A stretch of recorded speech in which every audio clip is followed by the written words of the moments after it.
It's Micah E on the beat. Oi, this one na Sara Sara. The beat is tarantana. It go make you manya manya. Ines is in manya manya. Oh yeah, make you ricotta ricotta, mama Africa ricotta, hey. Make you dance, yeah, yeah, yeah, yeah. Everybody ricotta ricotta, mama Africa ricotta, hey. Make you dance, yeah, yeah, yeah, yeah. This one na Sara Sara. The beat is tarantana. It go make you manya manya. Ines is in manya manya. This is for people. Hi, I'm Julie Tuspaz. I'm from the American School of Marrakesh. I'm currently a 5th grade teacher there, but I'm from Washington, D.C.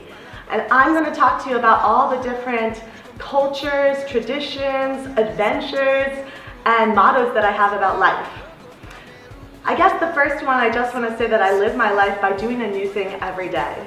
And you're going to see that through my life, it's pretty obvious that I am doing tons and tons of new adventures, new experiences. I started studying architecture at the University of Virginia. I was going to be an architect. I was creative. I joined architecture basically because I didn't want to study something that had already been studied before. I wanted to do something that's never been done.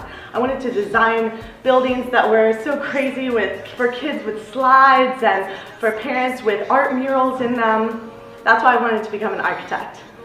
But after I realized that architects, they work at a desk, and I just can't sit still. So I joined the Peace Corps. The Peace Corps is a volunteer service through the American government. Basically, it's all around the world, in every country that they ask for it. There's volunteers that are doctors, volunteers agriculture, education, working in the municipalities. I love kids, so I worked with the education. I thought I was going to Africa. That was my dream. And now I'm accomplishing my dream now. But back in the day, I wanted to go in 2011. And when I got Eastern Europe for my station in the Peace Corps, I was devastated.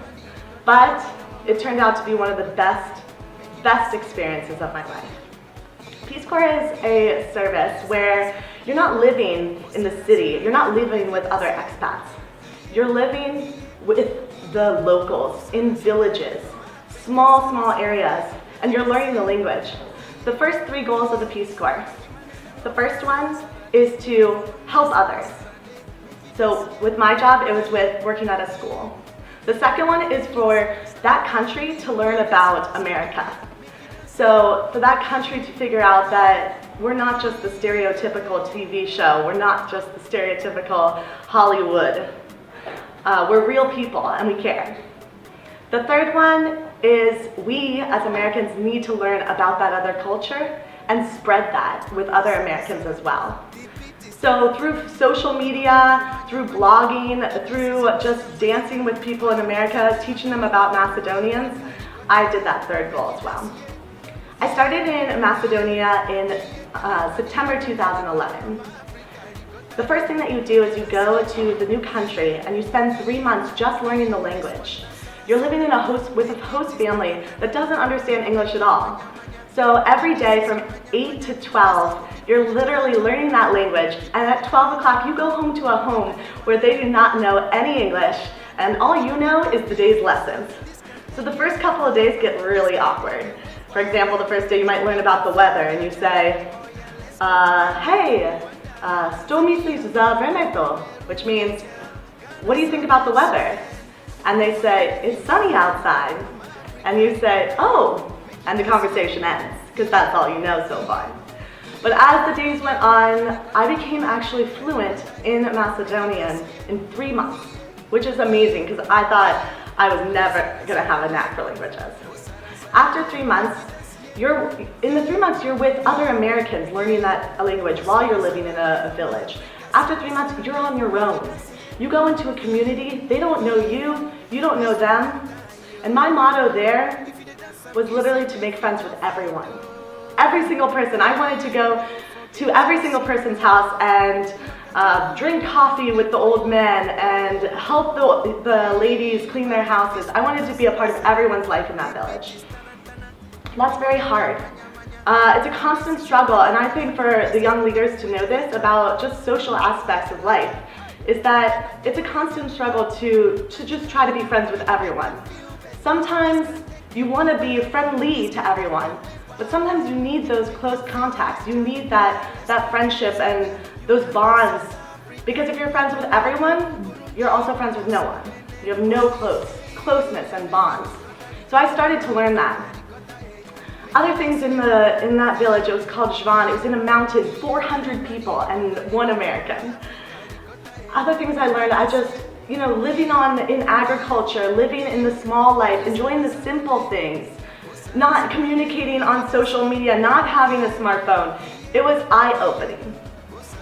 And the last thing I would say is that village, the friendships and the relationships that I've made there, I'm actually trying to not tear up right now, because when you're with that small community, anywhere, and I'm talking to anyone out there in those small communities, that's where those bonds are formed, and you never want to break those bonds. Now, one thing I learned also in traveling abroad is that it's really hard to keep that communication and keep those bonds from far away. That's one of the hardest things. Social media, yes, you can use that, and you can email, and you can talk on Skype, but another one of my mottos is to live in the moment. Because if you're not living in the moment, then you're not really living. And as much as you want to keep those bonds from the past, I agree that that's important, but the moment is the most important. So after Peace Corps, I came back. I came from Barcelona on a cruise down to New Orleans. I came back to America, and I experienced something called reverse cross-culture shock.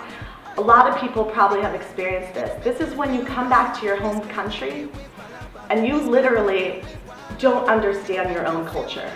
You are so confused by your own culture that you don't understand why the people that you used to know are still doing the same things, and why they're doing that, and why they're caring about these superficial things that are like new modern technology.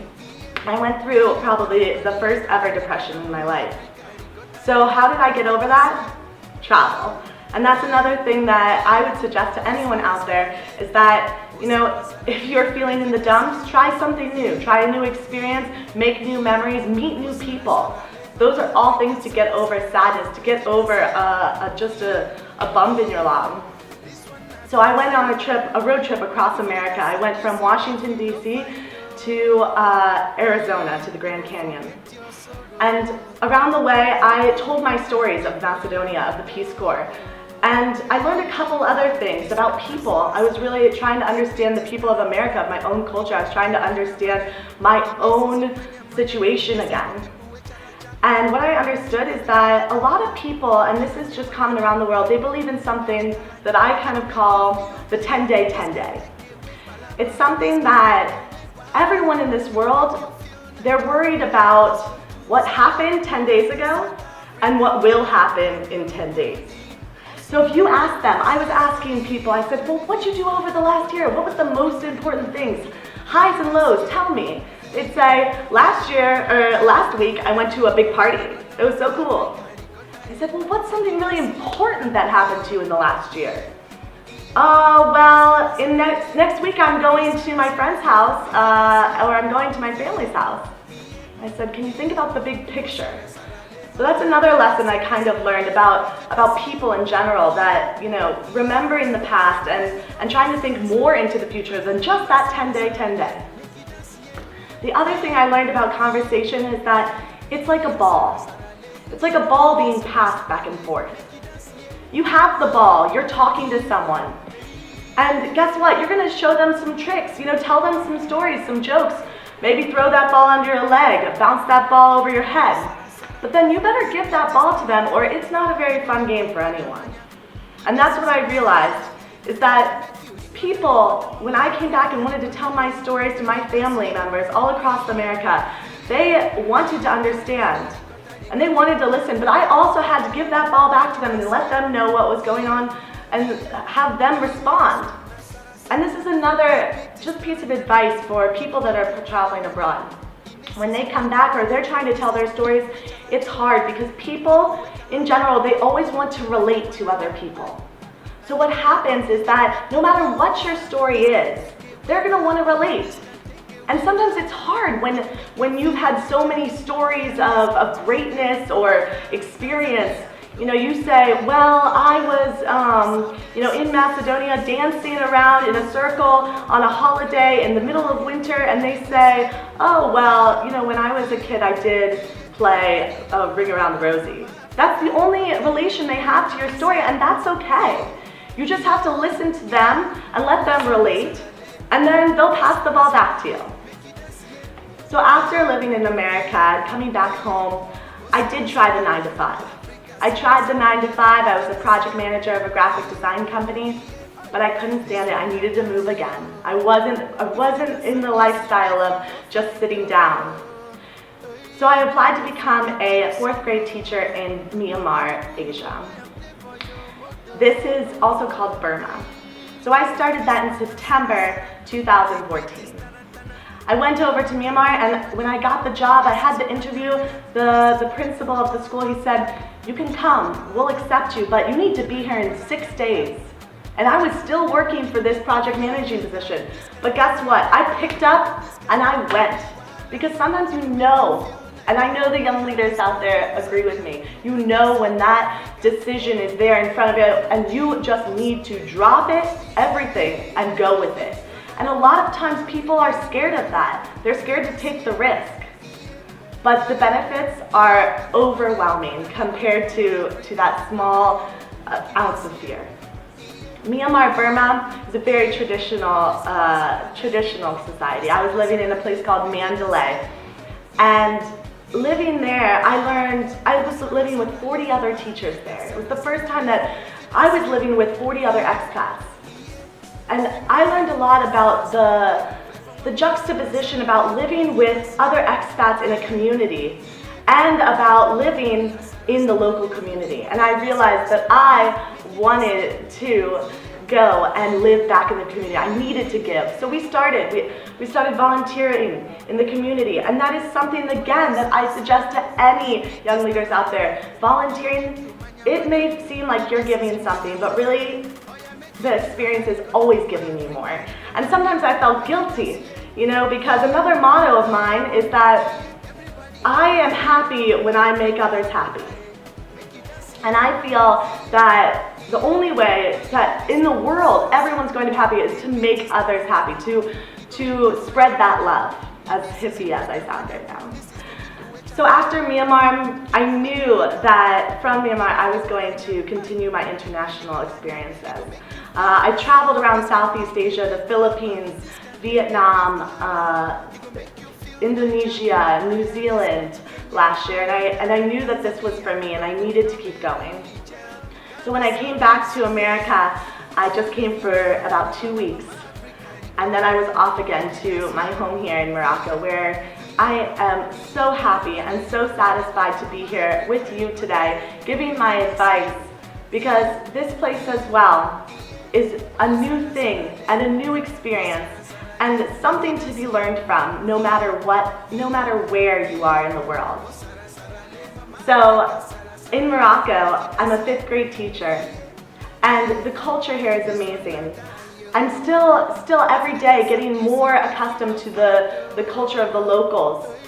And I am still astonished every day by the new things that everyone is accustomed to. The Muslim religion and this society, the traditional beauty is breathtaking.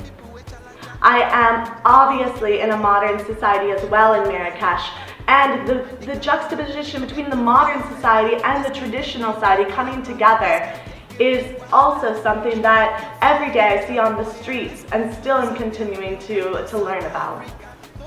I'm so happy to have come here, and I want to thank the Radio Global AUL, and I want to thank all of my helpers here and workers here at the radio, because this is my message to all young leaders, and I hope that you as well will be doing something new every day. Oh, Sarah, Sarah, make you dance, yeah.